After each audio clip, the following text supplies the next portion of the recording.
Hello and welcome back to Nerddom. My name is Matt, and today we are going to be watching and reviewing the penultimate episode of House of the Dragon Season 2. Now, fair warning, I did get back from Comic-Con yesterday, last night actually, and I passed out. But it's the next day, and we're going to watch this. I've been hearing some cool things from last night, so let's see what happens in episode 7. We're already in episode 7 of House of the Dragon. And then just to let you guys know, we do have a couple more of San Diego Comic-Con videos to put out this week. I just have to sit down and do them. We are going to be having a mega huge size pull list show Wednesday, talking about everything we got from the convention, talking about what comics, and then of course talking about the weekly comics that we got too. So feel free to tune in on Wednesday at 7 p.m. Pacific for that show. It was truly crazy to meet you all at the convention and for some of you guys to find me from live streaming and stuff. So thank you so much for subscribing and liking all the stuff that we're doing here. Lots more to come. Lots more to come. But now it's like the hangover time. Vacation is done. It's time to get back to work, even though I worked on the vacation. On that grind life. Anyways, if you like what we do here, feel free to subscribe. Also, feel free to smash the like button. Helps us push out to new people. And yeah, let me know your thoughts on the newest episode as well. And without further ado, let's get into episode 7 of House of the Dragon.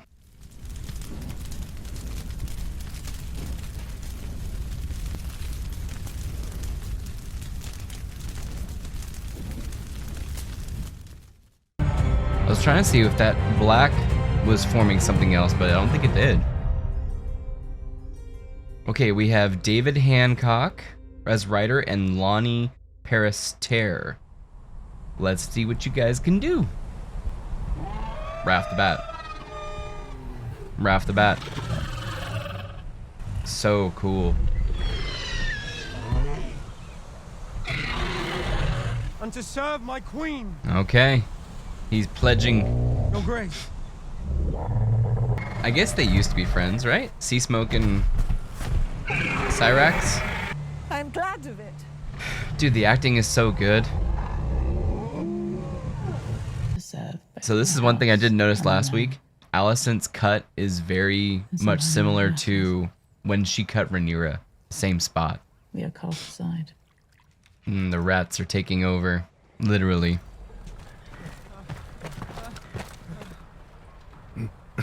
I'm curious if that's going to be his doom. Is he doing it out of jealousy? Is he not having him tell him out of jealousy? Or out of legit fear that it might not be true? Or just fear of what Aemond will do? You really don't know what Larys's intentions are, really. Why is Jacaerys a little nervous at that? Where's the queen? So he serves you. I'm getting a little bit Not nervous from himself. him.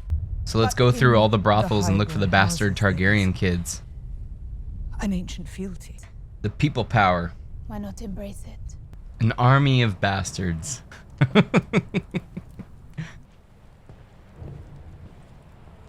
That's all he gets. And is that all he wants? Oh.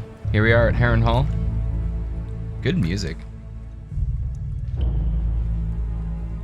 Here we go.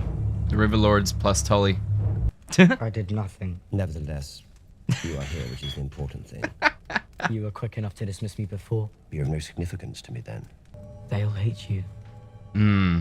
They all hate you.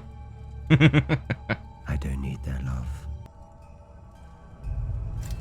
I think they have a good Come along, Lord relationship. Oscar. In front of the werewood.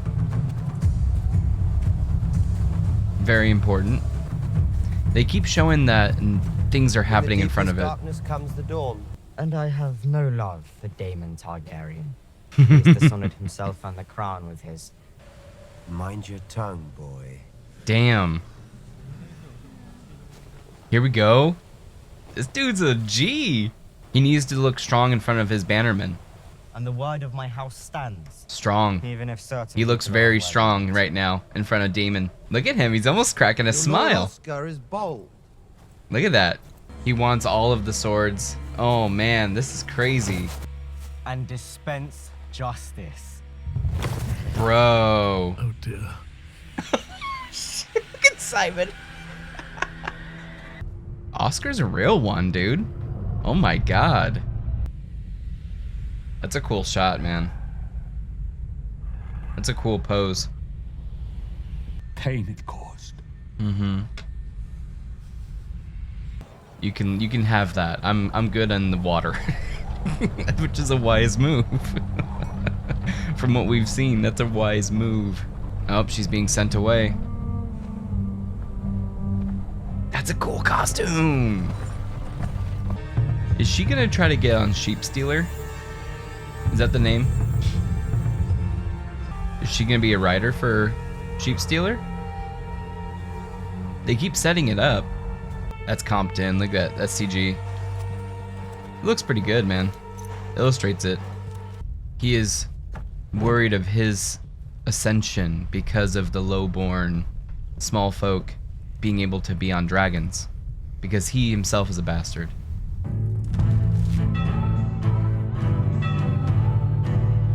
Such a man. So good. Such dynamic shots, making it feel like a big lived-in world. Gosh. Dude, they set it up. Here's the payoff.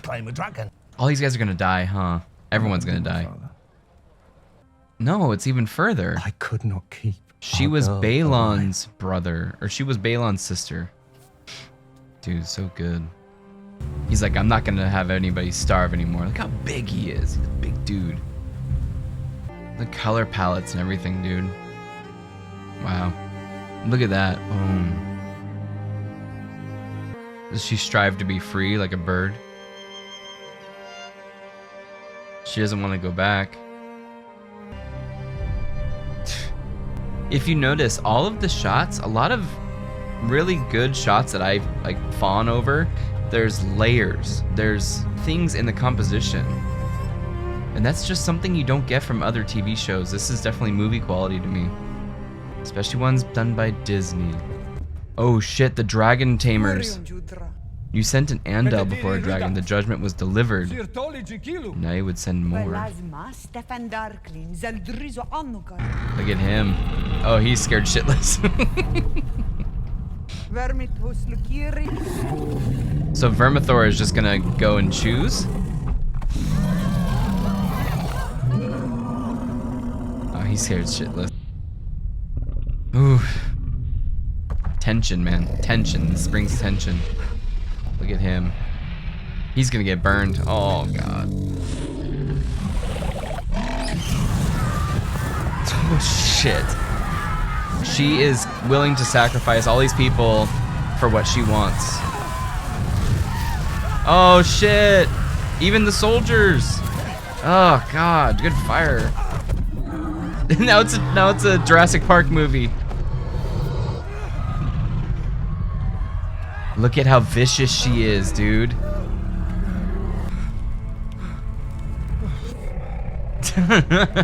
Torch scared him.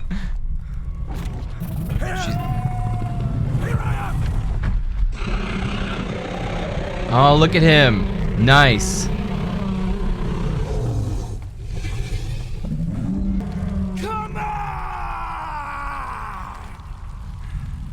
Damn. Oh, you got gold, boyo.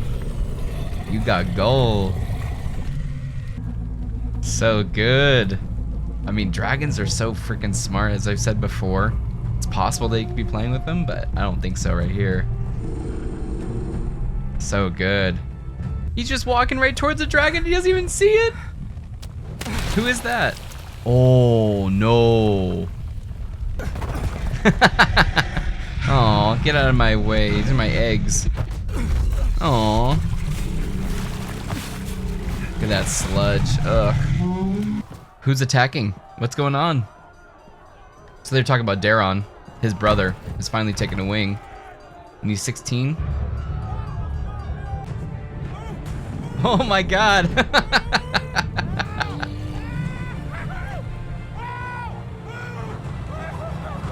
That's cool. Look at his little joyride. Oh, he's following it back to Dragonstone. Oh, shoot. Vhagar! Flee, Vhagar. Look, he can't control Vhagar. Dude, he's riding Vermithor already. That's a great. Wow, look at that. So they got 2 brand new dragon riders. So we got 1 more episode after this, and it's gonna be what? A huge battle? How many seasons are we doing this again? 3? Oh man, so good. All right, some thoughts. Man, a lot happened. A lot happened. That was a long episode. I can't believe it. They're giving you movie quality, movie length episodes every single week, and that's why it takes 2 years to make. Yeah, that first scene, you really don't know what's going to happen. Is Adam going to rebel? Is he going to feel a little bit of extra power underneath him? So then he's going to do something rash? But he doesn't. He ends up just pledging fealty to Rhaenyra. And this episode was a couple of things. It was Rhaenyra building up an army, and I kind of want to talk about that the most. A lot of people are saying that Rhaenyra is like a hero, and I don't think that is the case here, and you saw that here. She wants what she wants, and she is willing to throw a bunch of people into the fire, into the kiln, to make sure that happens. And she plays it up like she cares about the small folk, but then she just killed a bunch of small folk. So how is Missandri? I don't know how to say her name. How is she going to react to her basically throwing a bunch of people into sacrifice just so she can get what she wants, which is, in the end, power? And I know it was kind of like a trial by fire, literally, and luckily for Ulf and Hugh, it works. Hugh is now the rider, or he's claimed Vermithor, the Bronze Fury. And it was so cool because he is like a big dude. He's like a big burly dude. And it was cool to see, like with Vermithor, you do need to puff your chest out. And what a great juxtaposition to have with Ulf.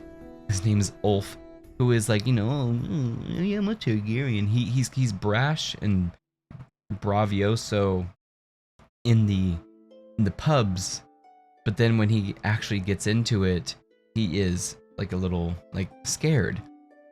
So Ulf is now riding Silverwing around, and Silverwing, it looks like she birthed a couple of the egg patches, and Silverwing, to tame her, you kind of just needed to kind of respect and know that she's in power.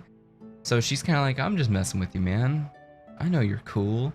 And then they go on a joyride around freaking King's Landing. Oh man, that was funny to see. I mean, that's exactly what he would do. He's like, I've always been told I'm a Targaryen, and now I am flying a dragon. So I imagine him wanting to stop by the pub and be like, I told you. But then Silverwing flies home to Dragonstone, and Aemond freaks out, thinking that there's a dragon maybe attacking, but he hops on Vhagar to pursue to see what's going on. They get to Dragonstone, and he sees Vermithor, he sees Silverwing, and then, of course, Syrax and Rhaenyra. So the 3 new dragon riders are Adam with Sea Smoke, Hugh with Vermithor, and Ulf with Silverwing. So, pretty cool to see. It's really sad though, and it's really setting up not even a heel turn, because Rhaenyra, like I said, they go back and forth with the good guy, bad guy kind of thing. These aren't good guy, bad guy, and this is how you do gray area storytelling. You get sympathy for characters, which makes you like them, but then in the end, what are their goals? Their goals in the end are power. So they may do some stuff that would help them in the short run, in the long run, but at the same time, they may do some terrible, terrible things. So, and that's just freaking Game of Thrones right there for you. That's Game of Thrones. So Rhaenyra sacrificed a bunch of people just to get what she wants, which is power, which is more power. and then she's going to have their loyalty because she put them on the back of a dragon. She's going to feed them. She's going to make them lords or whatever. Which is a great point that Jace makes. These are bastards. I'm a bastard. So what makes them any different than me? The only claim that I had to the throne was that I was riding a dragon. Now everyone's riding a dragon. So what makes me special? Really cool to see him push back and to be a little bit worried about his ascension. That was a good scene. Man, he's a good job. Everyone's killing it. Everyone's killing it. Aemond is now super duper scared, and I noticed the behind the scenes, they did talk about it, but Larys and I forget the other dude's name, they look at each other, and if they both now have to keep a secret of sea smoke with a new writer, they thought it was sea smoke. So if they let on that they knew, oof, that's bad news bears. That is bad news bears.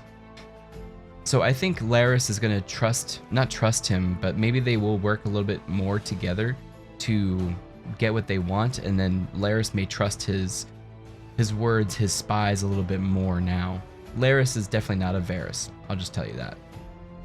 It was really cool to see the word go out to all the small folk about anybody with Targaryen blood, and the conflicts that not even Ulf had conflict within himself to even do it, and then he kind of gets pressured from everybody in the pub, in the tavern, to do it, which is brave in its own right to just go and do it. Like, maybe his life in King's Landing is not much, and he's just like, you know what, whatever, let's just try it. And then Hugh, he's the complete opposite. So from what we know of Hugh, he's got a family, he's got a wife, he has everything on the line, and he is doing this, he believes, to help his family out. He says, you're never gonna want again. And she's like, I don't want to be a lady. So he is trying to say within himself that it is to help his family, but I do think there is something inside of him that is there's a reason why he's a blacksmith. He's beating the shit out of the metal. And it's so cool to see this character throughout the entire season kind of not grow, but go through this journey of how does he get to the point where he just says, you know what, screw it, I'm just gonna leave everyone behind, even though my wife doesn't want me to do it, and I'm just gonna go do it, and I might die. I might die. I might not come back from this. But he does, and we'll see if he's able to bring his wife and kid over to Dragonstone, and let's see if they're even accepted at Rhaenyra's court, or is she just going to use them for power? A little bit further back from that, we see Alicent wanting to just escape it all. As I pointed out, and they point out too, the cut is very similar to Rhaenyra. So they both may have like the same scar, which is kind of cool. And then she goes to the Kingswood alone. The creator said something about offing herself. I felt like she was just going to live in the woods forever. She's like, I'm just going to be hanging out here. She doesn't want to be a part of it anymore. I didn't get the same feeling that Ryan Condal talked about of her getting inspired afterwards. I felt more like she is at peace at here. She is floating, she sees the birds, she's free. So that's kind of what I got. Maybe it's a miss on my part, or maybe it's a miss on their part, but I did get a little bit of a sense of, I'm here, I'm free, like I'm away from it all. So I'm looking here because I'm just like thinking. So I imagine that she just feels really good being in that situation, and we'll see what happens with her. Is she going to have some air under her wings, so to speak, or is she going to try to change things? It may just be like, this is war now. Maybe it's on. And we heard a little bit about her other son in the dragon of her youngest son. He is 16. The dragon has taken wing, so soon they can get another dragon. And it looks like in the teaser for next episode there is a blue dragon, so we may actually meet him next time. I think his name is Damien. So we may meet him next time. That is the final son of, or the final child of Viserys and Alicent. And we learned last week that this kid is kind because he was not raised in King's Landing. He was not raised at court. So what is he going to do? What is he going to bring to the table with that? Oh my God, I almost forgot about freaking Harrenhal, dude. How could you forget about Harrenhal? What a great scene with Oscar. Oh my god, Oscar Tully. What an amazing scene. He is so good. He's so good at playing the game. Yeah, I think even Damon was like impressed by him. I think he was impressed by him. He needs to bring the River Lords together. He needs to do what's right. Damon relieves Blackwood of his head. Justice is now served. He now has an army of River Lords. Very cool scene. I cannot tell you how oh man, it was such a good scene. And all in front of the weirwood tree too. And then finally we have a scene with Viserys, the Vision Viserys. And they talked about in the behind the scenes episode how it was Paddy Constantine's idea to have him in the full decomposing makeup. Such a good choice. Oh my god. This dude knows his character in and out, and that's the kind of actor you really want to have on the table. So is this the last time we'll ever see Viserys? It has been a blessing to have him back onto the show and to kind of teach Daemon a lesson on what it means, and what a great pose, what a great shot when he's holding the crown on his fingers. He's not like holding it, he's not anything like that, he's just like gazing at it. And is all of this worth it? He even says, do you want any more? Look what it does to people. And look what's going to happen with Rhaenyra. You know, that very fate may happen to Rhaenyra, to Aegon, to Alicent, all because of it. And Daemon too. What's going to happen with him? I know spoilers in the books, but we'll see it play out on the show. All of it caused by this circular piece of metal. What a great scene. What a great scene. The CG in that scene looked great. I keep seeing screenshots of Hugh standing in amongst the fire, and it looks like crap. But on my screen, maybe it was maybe it was the motion or the pixelation or something. When I was watching it, it didn't look that bad. But the screenshot looks pretty bad. It looks like a video game Photoshop-y kind of thing. But man, final episode, we're gonna see a huge battle. Rumor has it the Greybeards from the Starks is gonna be making the crossing at the Twins. So is there gonna be a final battle? It looks like there was a city or a town or a castle that was on fire with Aemond. So who set that fire? Was it him and Vhagar? Was it the Blacks? We'll have to see next week. It's gonna be another action-packed, long episode. I think it was like 80 minutes or something like that. So yeah, let me know your thoughts on that episode of Game of Thrones. It's really hard to review when everything is kind of good. I'm trying to think if there's anything that I don't like. We didn't talk about, what's her name? Rhaenys? Shoot, the one that got kicked out of the Eyrie. I think it's going to be a change from the books. They're definitely setting up that she is going to be riding Sheepstealer. Now, I think that's the name of the dragon.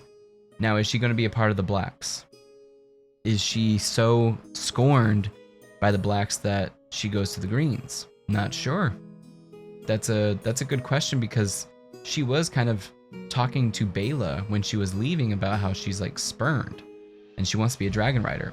So two things. She could either ride Sheepstealer, which I think is a change from the books, or she gets killed by Sheepstealer. Not sure. But yeah, let me know your thoughts on the House of the Dragon penultimate episode for season 2. And again, we have a lot more coverage of stuff from San Diego Comic-Con coming out this week, so be sure to tune in for that. And thank you so much for watching, and we'll see you next time.